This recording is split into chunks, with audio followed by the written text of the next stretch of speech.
Community involvement in marine and coastal management in Australia and Canada.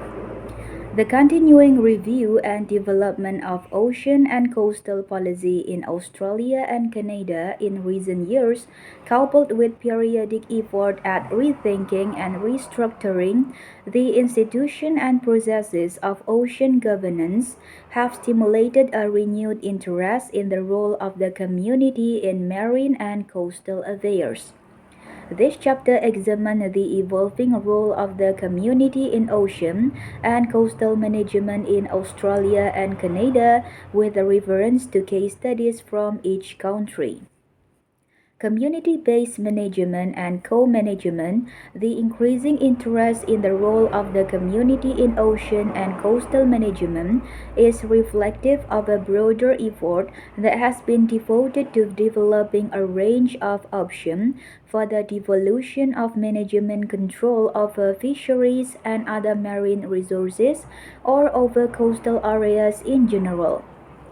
Emerging in part from the literature on common property resources, this trend is reflected in several different terms, including territorial use right in fisheries, local level management, community-based resource management, and co-management. Perhaps the most expansive and potentially inclusive term in common use is community-based management or CBM, and this is the descriptor adopted for much this chapter. However, the related notion of co-management, which can be thought as a subset of CBM, is also of particular relevance with respect to fisheries. This general concept has received some sanction at the international level, particularly in the agreement and other instruments connected with the 1992 United Nations Conference on Environment and Development, or UNCED. For example, Principle 22 of the Rio Declaration of Environment and Development explicitly addresses this issue in the following term: recognize and duly support their identity, culture, and interests, and enable their effective participation in the achievement and sustainable development. Similarly, Agenda 21 called for the increased involvement of communities and resource users in the planning and implementation of environmental and resource management measures. Chapter 17 specifically called on coastal states to integrate small-scale artisanal fisheries development in marine and coastal planning, taking into account the interests and, where appropriate, encouraging representation of fishermen, small-scale fishery workers, women, local communities, and indigenous people. It is beyond the scope of this chapter to provide a comprehensive global review of CBM and co-management or to settle the terminological question referred to above.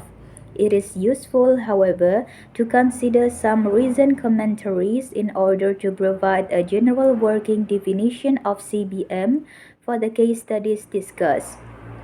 In 1997, Hildebrand reviewed trends in top-down and bottom-up approaches to the implementation of integrated coastal management or ICM and described community-based coastal management with reference to the following characteristics: wherein the people who live and work in coastal areas and depend on their resources are enabled to take an active and responsible role and increasingly share planning and decision-making responsibilities with government. It is clear that there is no single cohesive approach to this issue, and even the use of terminology varies considerably. The mere use of terms such as co-management or community-based management provide little information about the substance of a program or policy, and it is possible to overstate the impact of formal exercises in devolution. Hildebrand noted the need for tighter definition of terms such as public involvement, co-management and empowerment, but emphasize that the common direction is toward partnership between government and community-based organization, or in essence, to use his word, power sharing. Pursuing the call for tighter definition of various terms, including community-based management, Harvey et al. Quote the following description of CBM from Ferrer and Nozawa, which incorporates some of the rationale for increasing the community's planning and decision-making responsibilities. In this construction, CBM is people-centered, community-oriented, and resource-based. It starts from the basic premise that people have the innate capacity to understand and act on their own problem. It begins where the people are, what the people already know, and build on this knowledge to develop further their knowledge and create new consciousness. It strives for a more active people's participation in the planning, implementation, and evaluation of coastal resource management program. Harvey et al. Have produced a very useful diagram building on similar attempt by Hale et al. And Ellsworth et al. That set out a continuum of public involvement in coastal management implicit in all the study and policy initiative relating to CBM is a fundamental contention that devolution of authority is in general a good thing, leading not only to enhanced management of resources but to an improved quality of life for the people who depend upon those resources. This understanding of the value of community involvement, which is certainly central to the relevant Australian and Canadian policy development, is supported by a number of underlying premises. These include a belief in the value of encouraging a sense of stewardship in the community, which can lead to a greater sense of collective responsibility or ownership. This in turn is seen as leading to more sustainable use and better conservation outcome in marine and coastal environment, as is noted in the definition of CBM suggested by Ferrer and Nozawa.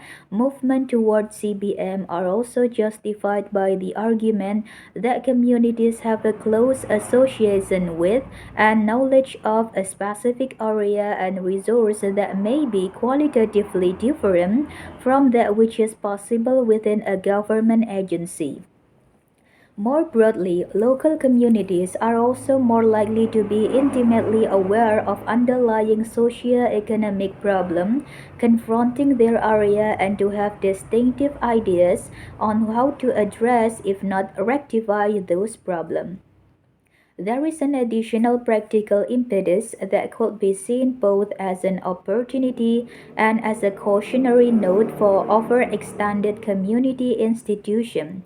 It seems clear that in both Australia and Canada, as resources for government agencies have decreased in recent years, there has been a corresponding increase in the desirability of replacing agency management effort with management by community groups. All of these important justifications for community involvement in marine and coastal affairs, as well as the explanatory continuum in figure, provide the frame of reference for the case studies that follow. These case studies, it should be noted, are not intended to provide an exhaustive survey of coastal and marine CBM activities in Australia and Canada. Rather, they are meant to give a sampling of the kind of policies and initiatives which come within the general rubric of community-based management or co-management in both countries. Canadian East Coast fisheries legalizing co-management. The past 2 decades have been a period of major change and readjustment in the fisheries of the east coast of Canada, as fish stocks have declined dramatically throughout the North Atlantic. The latest crisis in the Atlantic Canada region began in 1880 and peaked in the early 1990s. By 1993, the cod fishery had experienced a catastrophic decline, which resulted in the federal government issuing a moratorium on almost all cod fishing in Atlantic Canada. In those areas exempt from this moratorium, water off the shores of southern Nova Scotia and others, the cod fishery and other ground fisheries, such as pollock, halibut, and haddock, were severely curtailed. Thank you.